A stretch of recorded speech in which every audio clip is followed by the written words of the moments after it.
Bismillahirrahmanirrahim. Assalamualaikum warahmatullahi wabarakatuh. Selamat siang, sore, atau malam semuanya. Jadi kali ini saya sebagai penulis dari jurnal artikel yang saya buat ini itu tentang penyelesaian sengketa tenaga kerja Indonesia di luar negeri.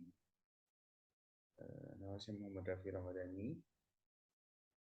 dan eh, kali ini saya akan menjelaskan latar belakangnya terlebih dahulu. Yang pertama dari latar belakang sendiri. Ini kita lihat dari akselerasi ketenagakerjaan yang mungkin ini sangat dibutuhkan dan koordinasi antara instansi yang berhubungan sebagaimana dimulai dari perkara pada negara tersebut. Selain itu, ini juga karena adanya permasalahan pelanggaran pada kawasan kerjaan yang lebih tertutup dari akses umum serta persoalan yang berasal dari TKI sendiri berdasarkan memegang atas hak itu topik permasalahan masalah yang terjadi dan kehendak pembincangan yaitu tentang cara eh, apa tertinggi negara Indonesia dalam menghadapi upaya serta menjalankan peranan untuk melindungi para TKI di luar negeri gitu. Nah, untuk menyelesaikan problematika yang ada di negara Republik Indonesia, salah satunya adalah tenaga kerja dan pengangguran gitu. Nah, pada jurnal yang saya bikin, yaitu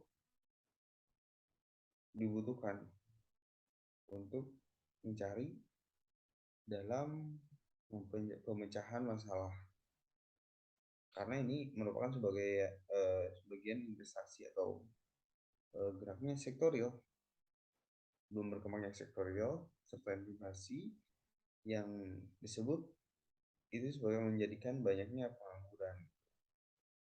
Dilihat dari timbulnya sebab antaranya tidak seimbang ketersediaan lapangan pekerjaan dengan jumlah tenaga kerja yang terdapat meskipun banyak sekali cara yang sudah dicoba oleh para negara, namun faktanya belum berkompeten menyelesaikan problematika ketenaga kerjaan yang ada. Nah, fakta membuktikan bahwa dalam kuantitas yang tidak mempunyai pekerjaan di negara kita ini, selain itu ada beberapa alasan untuk pemodal yang ragu menggunakan modalnya di negara Republik Indonesia. Nah, adapun nih beberapa alasan dalam mempertimbangkan investor masuk di negara kita juga. Yang pertama, kejelasan perundang-undangan, ketenagakerjaan permodalan, penggelapan, penyalahgunaan pajak, koruptor, iuran, problematika-problematika yang nyata seperti pertikaian, hubungan industrial dan penghambat dan juga kedaerahan. Mungkin seperti itu. Nah, dalam penulisan artikel ini juga saya sendiri melakukan metode penelitian yuridis empiris dengan mengkaji dari beberapa literatur yang cukup relevan dengan bahasan pokok mulai dari buku, jurnal, hingga peraturan perundang-undangan. Nah, bagaimana? Di sini saya mengimplementasikan dan mendampaknya ini berkaitan dengan kebijakan yang ada seperti itu. Ya, seperti mungkinnya adanya gap antara implementasi kebijakan jujur dan de facto yang dipandang sebagai masalah yang harus diselesaikan dengan kebijakan baru. Kebijakan analisis, mendeskripsi evaluatif untuk melihat kondisi serta implementasi kebijakan yang memuat dan menelaah keselarasan tujuan awal pembuatan kebijakan itu sudah terlaksana atau belum. Nah, dalam hari ini juga saya menggunakan atau metode penelitian juga menggunakan Undang-Undang Nomor 39 Tahun 2004 sebagai acuan dalam pembahasan permasalahan TKI di luar negeri selain dalam penulisan ini mengutamakan kelebihan dan kekurangan dari undang-undang yang saya gunakan, yaitu Undang-Undang Nomor 39 Tahun 2004. Lanjut. Nah, dalam pembahasan yang saya muat itu terdapat penjelasan dalam eh, tenaga kerja itu sendiri mungkin memiliki arti seperti apa. Kemudian di dalamnya juga menjelaskan tentang perlindungan warga negara yang memiliki dua yurisdiksi yang berbeda gitu. Yang pertama yaitu yurisdiksi nasional dan negara tempat tinggal atau tempat bekerjanya pekerja, karena perlindungan suatu negara untuk warga negara ini ada di dua tempat. Pertama, TKI tetap berada di Indonesia jika di kemungkinan hari ada pelanggaran, atau kedua, keputusan pengadilan terhadap TKI seperti Undang-Undang Nomor 13 Tahun 2003 dan peraturan perundang-undangan lainnya yang berkaitan dengan masalah ini. Mungkin itu secara teknis sih. Lanjut. Di sini saya juga mengkaji bahwa dalam tenaga kerja Indonesia ini melakukan suatu perjanjian internasional yang dimana memiliki batasan terhadap tentang perlindungan kerja TKI sendiri, seperti halnya perlu menghormati, mematuhi nasional negara tuan rumahnya, supaya tidak terjadinya wan prestasi yang dibuat gitu. Nah, adapun sumber masalah mungkin tidak memberikan perlindungan secara langsung. Adapun kayak masing-masing perjanjian ini hanya mendokumentasikan perjanjian kedua negara dalam memberikan perlindungan agar permasalahan yang ada dapat diselesaikan dengan hukum negara tempat mereka asal mereka gitu. Begitupun perlindungan TKI di Indonesia hanya dapat dilakukan sesuai dengan hukum nasional negara tempat TKI tersebut berada.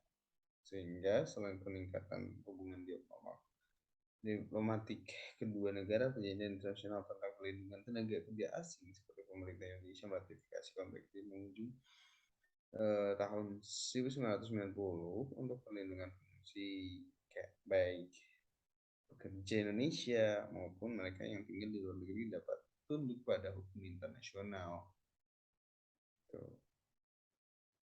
Mungkin saya di sini menjelaskan kayak itu sesuai dengan Undang-Undang Nomor 39 tahun 2000. Namun di sini adanya kejanggalan gitu. Kenyataannya undang-undang ini masih sangat kurang melindungi dan dikatakan lemah gitu. Kenapa? Karena melihat dari undang-undang sendiri yaitu kayak kurang semangat terhadap ekspor TKI seperti yang diketahui, dan mereka tidak terlalu memikirkan perlindungan. Tentunya negara asal harusnya dapat memberikan perlindungan terhadap TKI secara langsung dengan cara yang telah disepakati. Namun melihat dari sudut pandang internasional, negara asal dapat memberikan suatu perlindungan terhadap warga negaranya selama perlindungan tersebut tidak terkait dengan situasi atau permasalahan dalam hubungan warga negara dengan pemerintah negara tuan rumah. Nah, maka dari itu negara Indonesia tidak dapat memberikan perlindungan langsung kepada TKI yang diberlakukan tidak adil oleh majikan dengan menetapkan undang-undang ketenagakerjaan kita kepada para majikan tersebut. Majikan yang peran prestasi dalam hukum yang dapat dituntut berdasarkan undang-undang perlindungan pekerja asing negara tersebut. Nah, ada pun beberapa perjanjian internasional secara jelas menjamin perlindungan tenaga kerja Yang pertama itu adalah hukum HAM internasional yang memberikan hak untuk hidup, keamanan pribadi, kebebasan dari menyiksa dan pemberlakuan kejam, tidak manusiawi atau merendahkan lainnya. Bahkan PBB di eh, artikel yang saya buat ini mendeklarasikan tentang penghapusan kekerasan terhadap perempuan. Diwajibkan negara untuk mencegah, menyelidiki, dan menghukum kekerasan terhadap perempuan sesuai dengan hukum nasional baik yang dilakukan oleh pemerintah maupun individu. Itu termasuk dalam majikan. Nah, adapun jika melihat yang sebenarnya terjadi ini adalah permasalahan TKI yang biasanya muncul dari pelanggaran aturan pelindungan TKI dan penempatannya. Itu tapi ya tidak bisa disebabkan oleh pelanggaran rutin, sedangkan penyelesaian masalah TKI hanya berdasarkan jika adanya informasi dan adanya pengaduan yang diperoleh dari hasil pemantauan masalah TKI di luar negeri. Nah, di sini saya akan menjelaskan bahwa pelindungan terhadap tenaga kerja di Indonesia itu seperti apa sih di luar negeri. Ya, tugas dan tanggung jawab untuk meningkatkan upaya pelindungan TKI di luar negeri dalam penanganan pemerintah berkewajiban kayak menjamin hak-hak calon TKI, pengawasan terhadap pelaksanaan rekrutmen TKI, mengembangkan sistem informasi rekrutmen calon TKI ke luar negeri, melakukan upaya diplomasi dan memastikan pemenuhan yang optimal hak dan pelindungan TKI sendiri.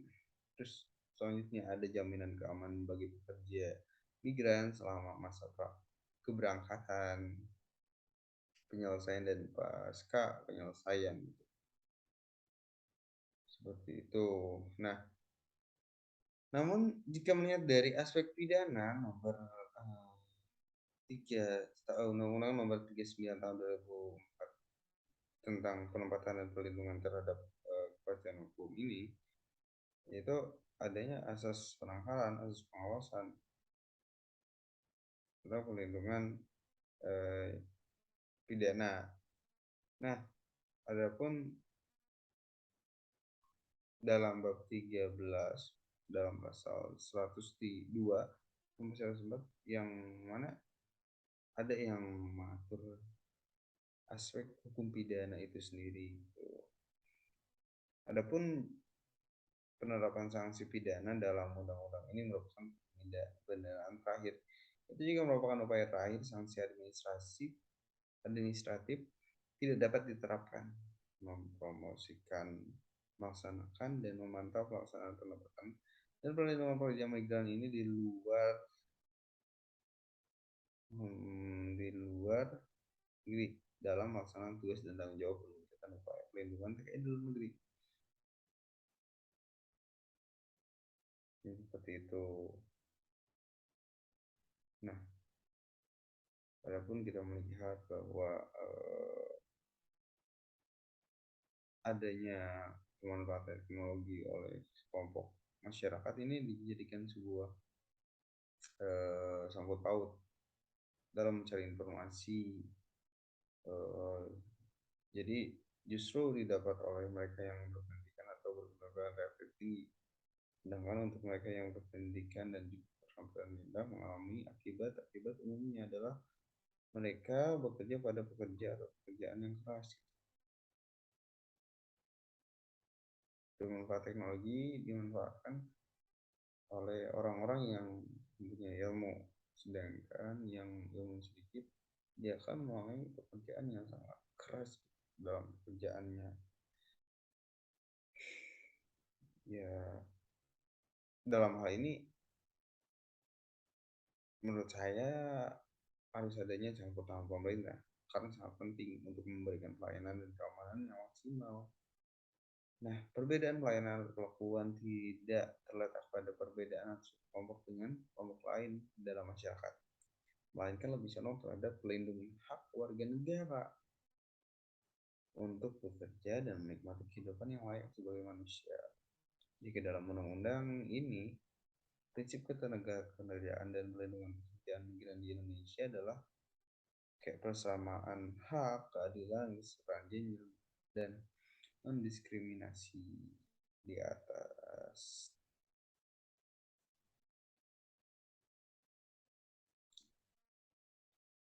Jika melihat demikian, dikemukakan juga bahwa persoalan yang biasanya muncul dalam penyelesaian persoalan adalah yang berkaitan dengan hak asasi manusia, sehingga sanksi yang terkandung di dalamnya undang-undang ini banyak sekali yang merupakan sanksi pidana, sebagaimana dilihat dari persoalan yang muncul. Nah, gagal memenuhi persyaratan dokumen dan sekarang ini dikategorikan sebagai tindak pidana. Hal ini didasarkan pada anggapan bahwa dokumen merupakan salah satu bukti utama bahwa pegawai yang bersangkutan telah memenuhi persyaratan untuk bekerja di luar negeri. Nah, dasar yang umum itu terjadi karena permasalahan yang umum juga, kayak di dalam peletakannya, penjagaan TKI, namun bisa tidak terlaksana karena kesalahan. Sedangkan permasalahan tenaga kerja di Indonesia cuma bisa diselesaikan berlandasan laporan atau kabar yang didapat dari hasil pemantauan problematika TKI.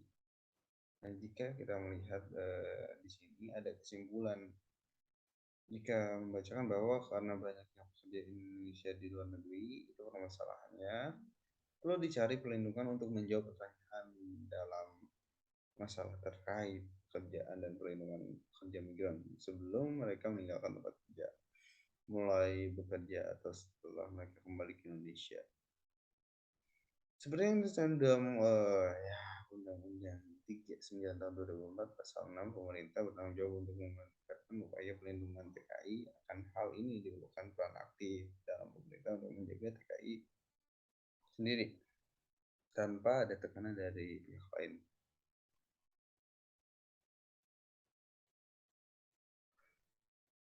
Penjagaan TKI ini ya peran penting serta berbagai pihak, baik keluarga TKI, komunitas buruh, dan pihak lain yang melindungi TKI ini sesuai dengan Undang-Undang Nomor 19 B tahun 1999, Hukum Asing Perwakilan bagi Warga Negara dan Indonesia, sehingga dalam hukum nasional dan peraturan lain serta hukum dan kebiasaan internasional. Menurut prinsip peraturan antar bangsa, konvensi peraturan atas penduduk negara berakhir ketika penduduk tersebut melintasi garis negara, melintasi area kedaulatan. Mungkin itu secara singkat. Jika masih penasaran dengan artikel yang saya bahas kali ini secara singkat, bisa langsung membacanya. Oke, terima kasih. Assalamualaikum warahmatullahi wabarakatuh.